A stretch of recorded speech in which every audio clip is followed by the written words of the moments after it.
एक बार भगवान भोलेनाथ कहीं भ्रमण को चले गए। भगवान शिव जी की अनुपस्थिति में श्री नारद जी कैलाश पधारे और कुछ गड़बड़ करके चले गए, यानी माता से झगड़ा लगवा कर भगवान के आते ही चले गए। भगवान भोलेनाथ के आगमन पर प्रभु को कुछ शंका हुई। भगवान ने कहा, क्या बात है, आज कैलाश पर सन्नाटा क्यों है? पार्वती जी ने सुंदर वस्त्र उतार कर मलिन वस्त्र धारण कर लिए, आभूषण उतार दिए और अंधेरे में विराजमान है। पुराने जमाने में जब मकान बनवाते थे तो राजा महाराजाओं के घर पर एक अलग से रूठने के लिए कमरा बनाया जाता था, जिसे कोप भवन कहते थे। लेकिन देवियों के लिए ऐसी सुविधा होती थी या नहीं मुझे नहीं मालूम, यानी स्त्रियों के रूठने का कमरा अलग से बनता था। अगर कोई उसमें चली गई तो समझो वो रूठ गई है, और पतिदेव बड़ी मनुहार से मनाया करते थे। माता पार्वती भी ऐसे ही भगवान भोलेनाथ से रूठकर भवन में चली गई। शंकर जी ने देखा मेरे आश्रम से नारद जी निकलकर जा रहे हैं, और जाते जाते शंकर जी से कहते गए, आश्रम में जल्दी पधारना प्रभु, माता जी ने याद किया है। शंकर जी ने मन में सोचा, आप घर पधार कर आए हैं तो जरूर याद करती होंगी। जहां आपके चरण पड़े वहां तो कल्याण ही होगा। शिव जी ने कहा, क्या बात है देवी, आप इतनी उदास क्यों है? पार्वती जी ने कहा, रहने दीजिए, मैं तो आपको पति परमेश्वर मानती हूं, आपकी सेवा करती हूं, पर आप अंदर से भी काले और ऊपर से भी काले हैं। शिव जी ने कहा, अंदर से काला तो वो होता है जो कपट करता है, और मैंने तो जीवन में कोई कपट नहीं किया आपसे, आप मुझे कपटी बोलती है। पार्वती जी ने कहा, 24 घंटे मुंडों की माला पहनते हैं, उसमें किसके मुंड लगे हैं ये बात मुझे कभी बताई? भगवान शिव ने कहा, आपने कभी अवसर नहीं दिया, लेकिन मैं आपसे कितना प्रेम करता हूं इसका यदि वास्तव में कोई प्रमाण है तो ये मुंडों की माला है। मुंड माला में किसी और के सिर नहीं लगे, आपके ही सिर है देवी। वैसे तो आप पराअंबा है, जगदम्बा है, लेकिन लीला की सिद्धि के लिए जब जब अपने जीवन में तुम परिवर्तन लाती हो, चरित्र में परिवर्तन लाती हो, तुम्हारी याद मुझे बनी रहे, इसके लिए तुम्हारे ही सिर अपने माला में पिरो लेता हूं। मेरे जीवन में इतनी बार तुमने देह का परित्याग किया है, ये तुम्हारे ही सिर लगे हैं, किसी और के नहीं। हम तो मरने के बाद भी तुम्हारे सिर को माला में लटकाए घूमते हैं, तुम कहती हो हम कपटी है। पार्वती जी बोली, हे भगवान, तब तो आप महाकपटी निकले। शिव जी बोले, वो कैसे? ऐसी कौन सी दवाई पी रखी है जो आप तो कभी मरते नहीं और मुझे बार बार मरना पड़ता है? वास्तव में प्रेम किए होते तो वो औषधि आप मुझे भी पिलाते, जिसे पीने से मैं भी अमर हो जाती।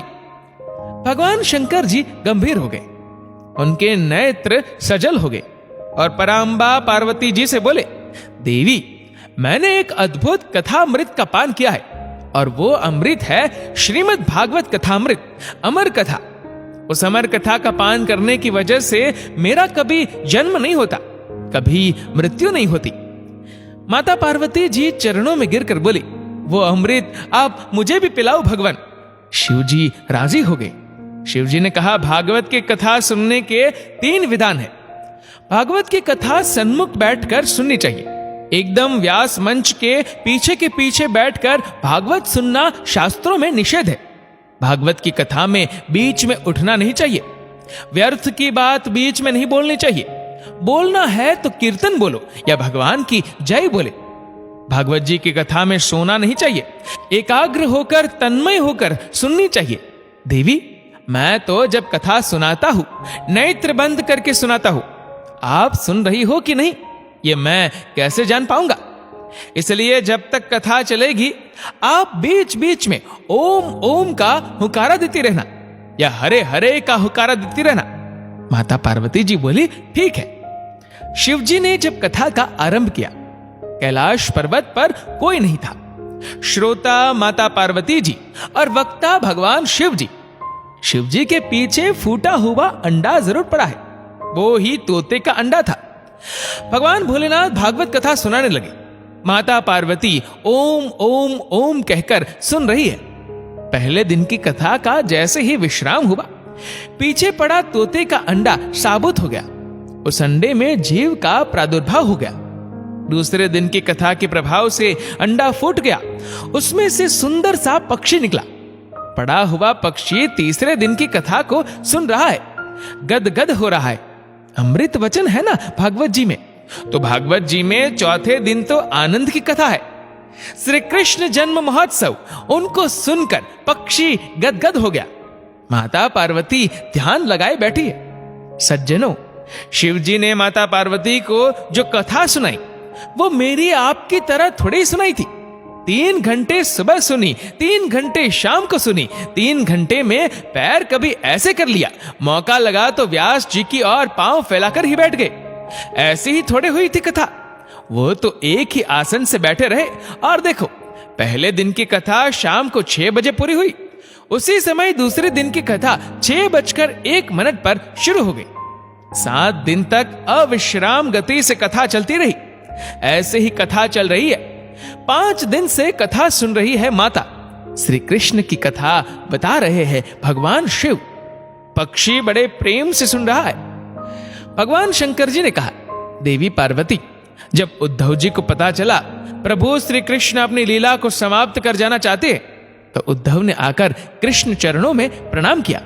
योगेश योग विन्यास, आप योग के स्वामी हैं, योग के अधीश्वर है। बताइए, त्याग क्या है, वैराग्य क्या है, संन्यास क्या है? ये ज्ञानमय प्रसंग जब श्री उद्धव ने पूछा, इसको सुनते सुनते माता पार्वती को निद्रा ने घेर लिया। 5 दिन से अविरल सुन रही थी। शरीर में कभी कभी थकान हो ही जाती है, तो पार्वती जी मां को झपकी लग गई और वो सो गई। लेकिन शिव जी तो नेत्र बंद कर कथा सुना रहे हैं। उन्हें नहीं पता कौन सोया। पक्षी ने देखा मां सो गई, हाजी बंद हो गई और कहीं कथा विराम न ले लेवे, इसलिए पक्षी ने पार्वती जी के स्वर में ओम ओम ओम कहना शुरू कर दिया। भागवत जी की कथा जब पूरी हो गई, भगवान शिव ने जोर से जयकार लगाई, बोलिए कृष्ण कन्हैया लाल की जय। जैसे ही जोर से जयकारा लगाया, पार्वती जी की नींद टूट गई और कहने लगी, हाँ भगवान, फिर श्री कृष्ण ने उद्धव से क्या कहा? शंकर जी ने कहा, क्या कहा का क्या मतलब? ये कथा तो पूरी भी हो गई। पार्वती जी बोली, माफ करना प्रभु, मेरे को थोड़ी नींद आ गई। शिव जी ने कहा, आप सो गई थी तो हुंकारा कौन भर रहा था? हुंकारे तो मुझे पूरे सुनाई दे रहे थे। भगवान शिव जी ने इधर उधर देखा, कोई नहीं, पर जैसे ही पीछे मुड़ के देखा तो वो ही शुक पक्षी दिखाई दिया। शिव जी ने कहा, इसने कथा सुनी, इसमें मुझे कोई आपत्ति नहीं, परंतु कथा बिना विधि के सुनी इसमें आपत्ति है। सामने बैठकर सुन लेता, परंतु इसने तो पीछे बैठकर कथा सुनी है। इसने तो अमर कथा की चोरी की है। त्रिशूल लेकर भोलेनाथ उस शुक पक्षी को मारने के लिए दौड़े। कैलाश पर्वत से उड़ता उड़ता पक्षी दौड़ लगाता है। कैलाश से नीचे उतरकर आएंगे तो नीचे पड़ता है बद्रीनाथ धाम। बद्रीनाथ धाम में भगवान वेद व्यास जी वास करते हैं। उनकी कुटिया का नाम है सम्याप्रास। वहीं उनकी पत्नी श्रीमती पिंगला देवी बैठी थी। अपने पति से बोली, बुढ़ापा तो आ गया, बेटा तो हुआ नहीं। व्यास जी बोले, भगवान सब कल्याण करेंगे, चिंता मत करो। ऐसा व्यास पत्नी सोच रही थी कि उन्हें जोर से उबासी आ गई। उसी समय उड़ता हुआ वह नन्हा सा शुक पक्षी पिंगला जी के मुंह से होकर गर्भ में चला गया। वह शुक 12 वर्ष तक मां पिंगला जी के गर्भ में रहा। आखिर भगवान श्री हरि को आकर उन्हें आश्वासन देना पड़ा कि मेरी माया को तुम पर कोई असर नहीं होगा। तब कहीं जाकर शुकदेव जी महाराज का जन्म हुआ। आप सभी ने भगवान शिव जी द्वारा मां पार्वती जी को सुनाई गई अमर कथा के एक घूंट का श्रवण किया। भगवान भोलेनाथ आपका कल्याण करे। दोस्तों, इस वीडियो को लेकर आपकी क्या राय है नीचे कमेंट करके जरूर बताएगा। और अगर आपको वीडियो अच्छा लगा हो तो वीडियो को लाइक करेगा, शेयर करेगा ज्यादा से ज्यादा लोगों तक। और ऐसे ही और भी स्पिरिचुअल वीडियोस के लिए सब्सक्राइब करें हमारे यूट्यूब चैनल को और फेसबुक पर फॉलो करें हमारे पेज को। धन्यवाद।